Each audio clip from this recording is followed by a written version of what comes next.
I was just a housekeeper. That's all I'd ever been. My name is Emily Carter, and for most of my adult life, I worked quietly and diligently in the shadows of other people's lives. I never complained.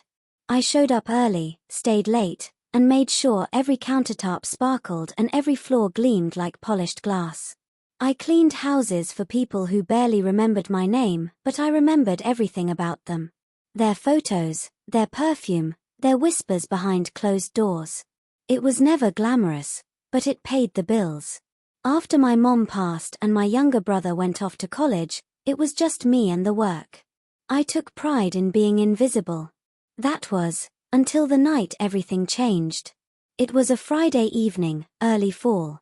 I'd been working at the Wexler residence for about 4 months, an elegant, glass-walled estate perched on the hills just outside of town.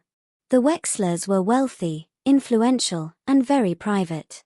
Mr. Thomas Wexler was a corporate lawyer, sharp as a blade, always in tailored suits even when he was home. Mrs. Julia Wexler was gracious in a rehearsed kind of way, beautiful, distant, and always perfectly put together. They had one daughter, Madison, a college sophomore who barely looked up from her phone when I passed by. That evening, they were preparing to host an intimate dinner party. Julia had left detailed instructions, down to the placement of the silverware and the brand of candles to use. I'd finished polishing the dining room and was heading out, my bag slung over my shoulder, when I noticed the back door slightly ajar. That was unusual. The Wexlers were meticulous. I stepped back inside to shut it, and that's when I heard it. Voices. Whispering. Urgent. Coming from the study. I shouldn't have listened. I know that. But something in their tone, sharp, frantic, made me freeze. I moved quietly toward the hallway. Through the barely open door, I saw Thomas and Julia, their backs turned, standing close to a man I didn't recognize. He was holding a black briefcase, tapping it anxiously. "This can't leave this room," the man said. Julia nodded. We agreed. No paper trail. Thomas looked out the window. "What about her? She's seen too much already." My breath caught. Her? Were they talking about Madison? The man shook his head. "You should have come to me sooner. Now the damage is done." Before I could make sense of it, Madison walked in behind me. She hadn't noticed me, but her expression said everything. She'd heard it too. Our eyes locked for a split second. I shook my head slightly. "Don't let them know we're here." She nodded. I backed away and quietly exited through the side door, my heart hammering. What had I just overheard? The next day, I was told not to return. Julia left a voicemail, cool and professional. "We've decided to discontinue the service. Thank you for your time." No explanation. I didn't sleep that night. Something was wrong. Deeply wrong. And I couldn't shake the feeling that Madison might be in danger. I didn't have much, but I had instincts, and they were screaming at me. So I did what I never thought I would. I drove back to the estate the following night, parking my car down the hill. I crept through the woods behind the property, hoping that if I could just get one more glimpse, one more clue, maybe I could help. The house looked dark, unusually so. No lights in the main rooms. Just a faint glow from the garage. I moved closer. That's when I saw it, Madison running. She bolted through the side door and nearly crashed into me. Her face was pale, her hands shaking. "Emily," she gasped.